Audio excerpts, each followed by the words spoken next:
ወገኖቼ እንዴት ናችሁ? ደህና ናችሁ? ኧረ በእናታችሁ ምንም እይታ የለ። ምን አባቱ እንደሆነ ያላቅም ቻናይ። ኦኬ ይሁን። ዛሬ አንድ ነገር ላውራችሁ። ይሄ ምንድነው? የጽናት ድራማ እና የነ አደይ ድራማ እና የምሳሌ ድራማ እንደዚህ የመሰሎቹ ብዙዎች አሉ። እንደዚህ ብናወራ ኖሮ እይታ ይኖራል። ትንሽም ቢሆንም 300 400 ቢሆንም ዋን ኬም ቢገባም እይታ ይኖራል። ግን የራሳችን የምንቀሳቀሰው ነገር እይታ አይኖርም። ምንድነው የሚሻለው? የምሬን አምላችሁ የአደይ ድራማ ቢሆንም የጽናትም የምሳሌ ድራማ እንደዚህ የመሰሎቹ ብዙዎቹ አለ ብያቸዋለሁ።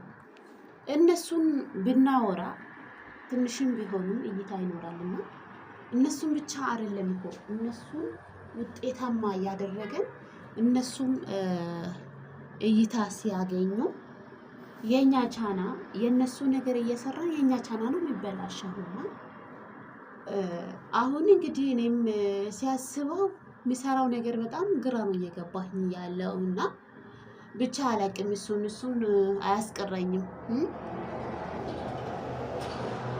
እንደ ማንኛው ሰው አግኝቼ የአንዳንድ ነገሮችን እያወራሁ እየለቀኩ ቪዲዮ ምንም ማፊ ፋይዳ ይላሉ አረቦቹ። ማፊ ፋይዳ ላይፍም ለማግባት ትንሽ ጊዜ ደግሞ ትንሽ አልተመቸኝም። ለዛ ነው እና ቤተሰቦቼ ምን መሆን አለብን?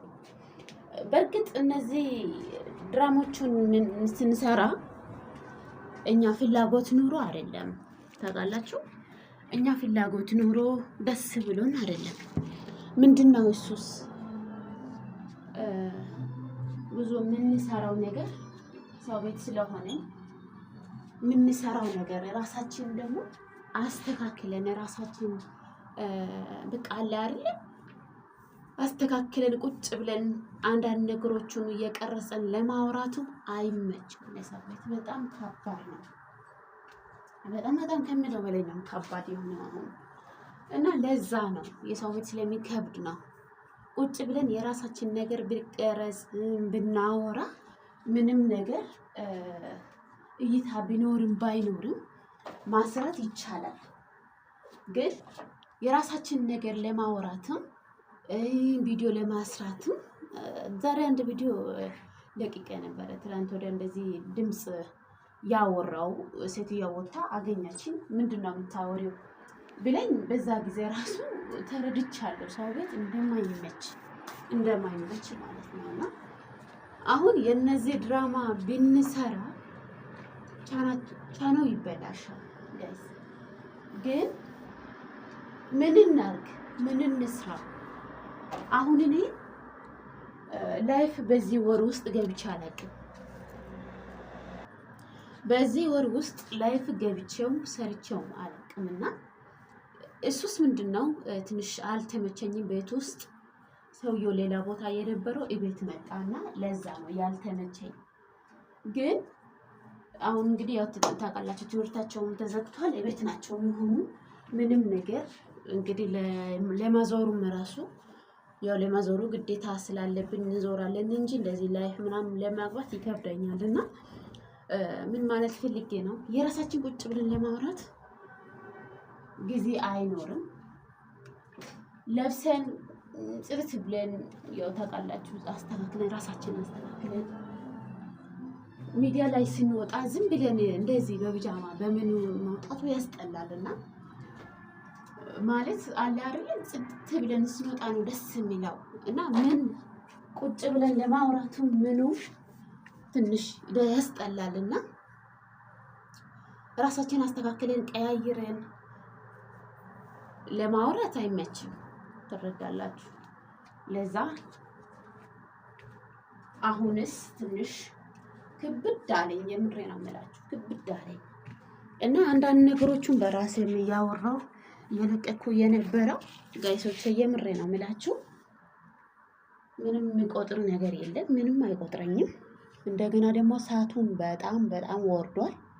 እውነት ሰዓቱ በጣም ወርዷል። ዛሬ ራሱ እንደዚህ ምግብ እየሰራው የገባሁበቱ ሰዓቱ በጣም ስለወረደ ለዛ ነው በእንትን ብዬ ነው የገባው። ተመችቶኝ አይደለም እንደው ነው ነበር አጠቃላይና አሁን ልብ አንድ ሀሳብ መጣልኝ። ለምን ይሄን ድራማ የነሱ ፊትፊቱን የነሱ ነገር ሳላስገባ ብሰራስ? እሱም እንዴት እኔ እንጃ ብቻ አላውቅም። በእውነት በጣም ክብድ አለኝ። እንዴት እንደማደርግ አላውቅም። እና ይሄን ቻናል ቀላል እንዳይመስላችሁ፣ ቀላል እንዳይመስል ዩቲዩብ ማስራት ማለት ላይፉን በስንት ሰዓት በሰዓቱ ኖርማል ሰዓት ላይ ቁጭ ብላችሁ ደግሞ ቪዲዮም እንደዛው ጽድት ያለ ቪዲዮ ማስራት እንጂ ዝም ብሎ ቪዲዮም ዝም ብለን እያወራን እንደኔ ዝም ብሎ ነገሩን እንትን ያደረገ ምንም ውጤታማ የምንሆንበት ነገር ምንም የለም። የምር ነው የምላችሁ። እና አሁን እኔ ምንድነው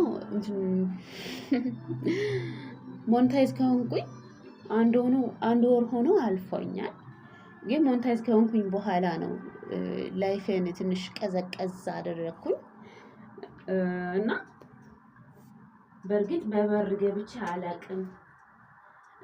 ደግሞ ቪዲዮም እይታም የለም ብዙ ካለ 30 ሰው 40 ሰው ነው እይታ ያለው እና ሰዓቱ በጣም ነው እንትን አደረገኝ። ፈራው እንደውስ እንትኑ እንዳይነሳብኝ ብዬ በሩ ማለት ነው። እና አሁን ደግሞ አስደስቼ በዚህ ደግሞ አሁን በሰዓቱ ምክንያት በሩ እንዳይነሳብኝ ብዬ ነው። እና ምን ማለት ፈልጌ ነው? ሁሉም ነገር ጊዜ ሰጥተን ስራዬ ብለን ብንሰራ ነው እንጂ ዝም ብለን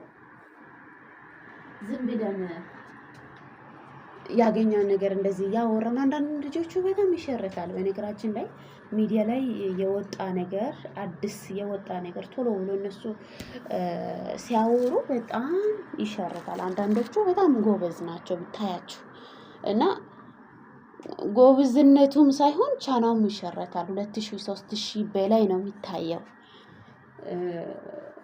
አንዳንዴ ይሄ እዚህ ጋር አሁን እኔ ላይፍም ስለማልገባ ቪዲዮም ስለማይሸረት 30 ሰው 40 ሰው ስለሚያየው ምንም ነገር ማፊ ፋይዳ ይላሉ አረቦቹ። ማፊ ፋይዳ ምንም ጥቅም የለም። የምሬ ነው የምላችሁ።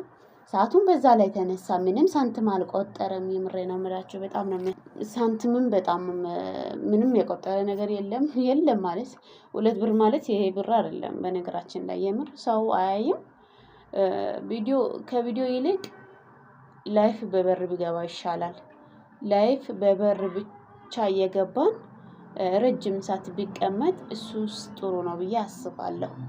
ግን ያው ስለማይመች እንደምንም አድርጌ 30 ሰው ቢሆንም 40 ሰው ቢሆንም እንደዚህ ማስራት ግድ ይለኛል። እኔ እንጃ ብቻ አላውቅም። የምሬ ነው የምላችሁ። ቁጭ ብዬ ላይፍ እንደ ድሮ እየሄድኩኝ የመጣሁት ሉይታ አድርጌ ለማውራትም እሱም ይሻላል ብዬ አስባለሁ። እንግዲህ እግዚአብሔር ፍቃድ ይሁን ሁሉም ነገር አላውቅም።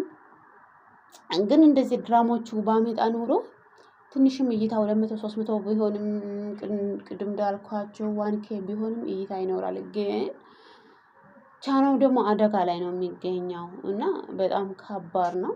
ሰው ነገር መፈትፈቱም ጥሩ አይደለምና እስኪ ሞክራለሁ ምን እንደማደርግ አላውቅም የምር።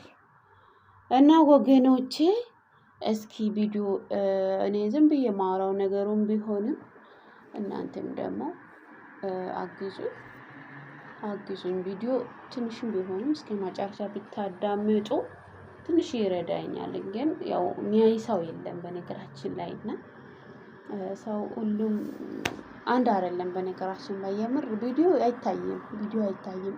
እኔ ሰዓት መነሳት የጀመረው ምንድነው ቪዲዮ ማስራት የጀመርኩኝ ጊዜ ነው እንደው እና ሰዓት መነሳት እንትን ያለው ቪዲዮ ማስራት ከጀመርኩኝ በኋላ ነው። ሰዓት መነሳት የጀመረ ምንም ነገር እንትን በቃ አለ አይደል? በጣም አስጠላኝ የምር። እና የ2 አመት 3 አመት ለፍቼ 2 ብር መቆጠር ማለት በጣም ከባድ ነው።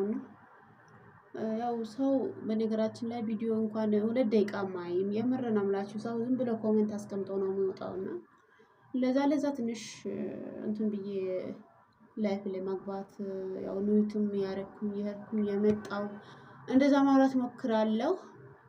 እንግዲህ